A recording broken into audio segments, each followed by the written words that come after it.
No, it's so important. And for me, it feels like a full circle moment. People listening to this podcast before, they'll understand my story. And when I got sick, used PMF therapy. And then 13, 14 years ago, left the family business, left a secure job, everything to set up my own business to share PMF therapy with other people because I really wanted other people to understand and to use the therapy.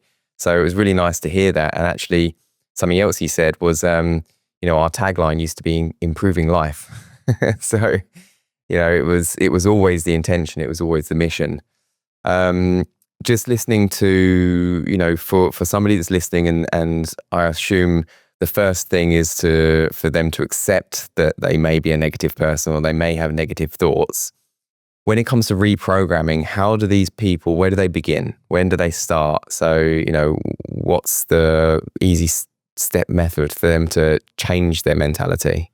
One is to say to yourself, each person has to say, how happy am I? How physically well do I feel? What do my days look like?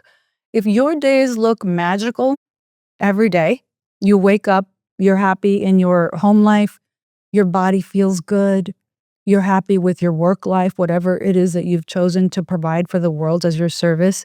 And at the end of the day, you go to sleep and you go to sleep pretty good, easy, not too bad. It doesn't have to be perfect, but overall you feel 90% of the time you're happy. There's bumps in the road in life. Then you're doing really well on your thought processes. The way people can recognize if there's some work to do or if they are being negative is, what do my relationships look like? Am I happy and fulfilled in my relationships? Are the people that I am in a relationship with happy and fulfilled?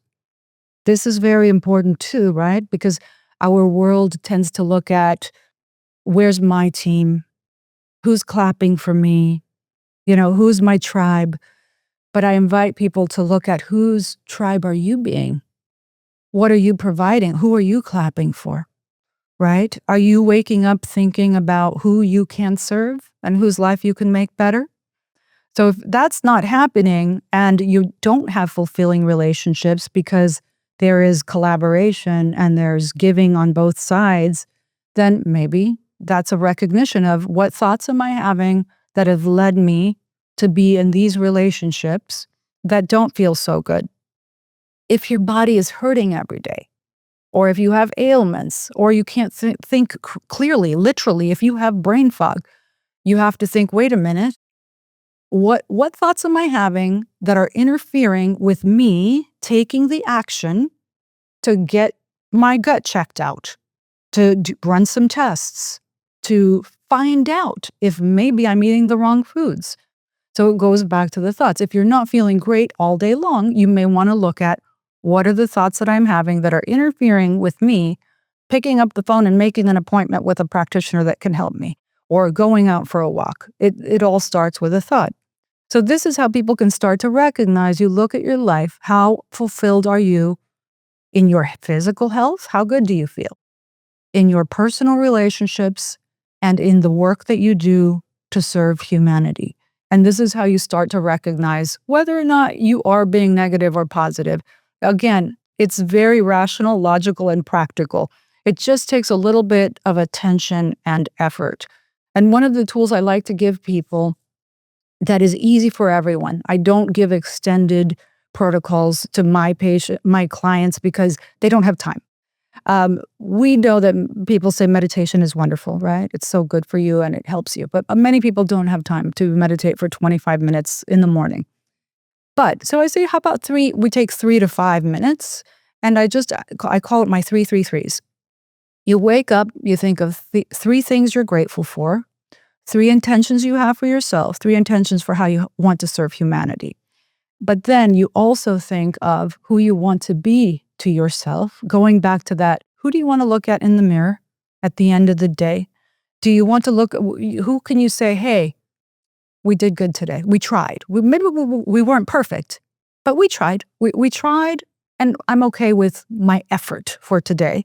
2, who do you want to be to the people close to you, to those that count on you for support, that count on you for love, for encouragement? And the 3rd one is, who do you want to be to the people that you serve? And the reason why we do that practice in the morning is, 1, When you come to a place in the morning of saying, what are my intentions for what I want to bring to the world, for who I want to serve? This, again, affects the cells of your body. And the cells in your body think, wow, my human here is thinking about helping other people. We must be very well. So we can relax and do our work and have fun and make a healthy, happy body for our human, because they've got work to do. They've got a calling. They've got sacred medicine to share with the world, because they're thinking about what they can bring to the world, how they can serve humanity. And then in the relationship side of the who you want to be to yourself, to those close to you, and to those you serve, the reason why we do that is because if you're really coming from a place of generosity in your life and you really want to share your sacred medicine, we all have to learn how to convey what we want to share and give as our sacred medicine to the other sacred, beautiful human beings on the planet in a way they can receive it. And so we cannot speak to our children the same way we speak to our spouse, the same way we speak to our employees or employers or the people that we're serving, right? And so this is very important. And it's just having a little bit of consciousness to say, wait a minute, I'm going to take control of those first 3 to 5 minutes of my morning so that I can start to shift my life and I can start to create the circumstances in my life that I really want to create. Because you owe that to yourself. Every human being owes that to themselves. We were brought here to do extraordinary works.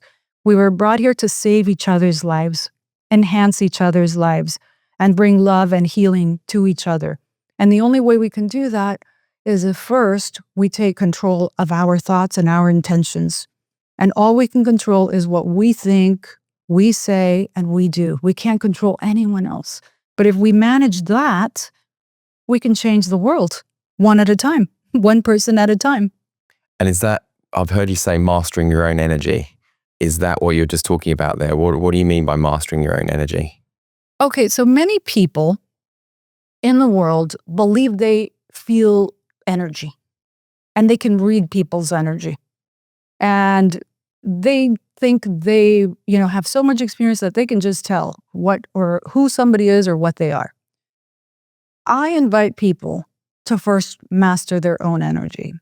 And how does that work? It works by managing your thoughts. Because if you go into any situation with any prejudgment or any opinion about people that do this for a living are like this, people that wear this kind of clothes are like that. Biohackers are like that. Western medicine people are like that. You've created an interference. And therefore, you are not a master of your energy. So the thoughts create the chemical reaction, create the emotion. The emotion makes you take the action, say the word, do the thing. That creates energy in the world. That creates energy in your body. And so until a person has mastered the energy that they are generating in the world, that they are generating for themselves, they cannot identify or decide who or what someone is or what kind of energy someone else has. Because if your own thoughts are not clear, it's the same, right? We go back to with the doctors. Even if you're an attorney, for example, if you are an attorney, you cannot have a judgment on your client because you're not going to be able to help them. It's just the way it is. And if you are someone in any relationship, as soon as you have any preconceived notion of what people like X, Y, or Z are, you will never know the other human being. You will interfere with the positive energy that could be created between the two of you, and you haven't mastered your own thoughts, which means mastering your own energy. And I've seen the last question for you today is we've seen that you've trademarked the term conscious wellness. What does that mean to you? Yes. So when I first started working with people, I worked mostly on the mental, emotional, and spiritual. And we did a lot of energetic work as well. And what I realized over time, two things. One, if my clients did not optimize their thought processes, and my clients are people that can go anywhere in the world and do all of the treatments that they want at any time. If they did not optimize their thought processes, actually, all of the physical stuff didn't actually really help. Just the same, if they were doing all of the thought processes, if they were meditating, maybe some of them went to a cave and studied with a swami for 2 years and meditated. But if they didn't optimize their physical body, also they were not totally well. And this is where conscious wellness came in. And I call conscious wellness the dance between scientific medicine and spiritual medicine, so that we can do the blessing work in our life and the lives of others and live the blessing way. And why? Because all of it is sacred again. And we cannot neglect our physical body and say, well, I'm just going to meditate my way out of this. We live in the city. We do not live in a cave. And there are wonderful saints and sages that live in tremendous places, but they don't have the physical issues that we have by driving or by taking a bus or getting in a taxi or dealing with the world, right? And so for us, we must optimize our physical body as much as possible. And if one, for example, some people that are very, very spiritual, many healers I have found that suffer physically because they are only focused on the spiritual side of healing or the mindset side of healing or what their thoughts are doing, but they neglect the physical body. And it is unfair to your body to say, listen, we're only going to do thought process work. We're only going to do spiritual work, and you're going to have to comply.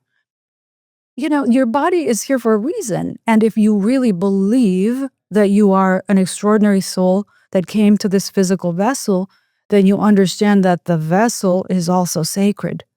And therefore, it wants to be optimized. The body wants to celebrate you. The body wants to support you to do your sacred work. And this is conscious wellness, the dance between scientific medicine and spiritual medicine, because to be 100% well and truly live your sacred medicine, provide your sacred medicine to the world that everyone has, you must at least attempt to be very well mentally, emotionally, spiritually, and physically. All of it matters. It's never one or the other.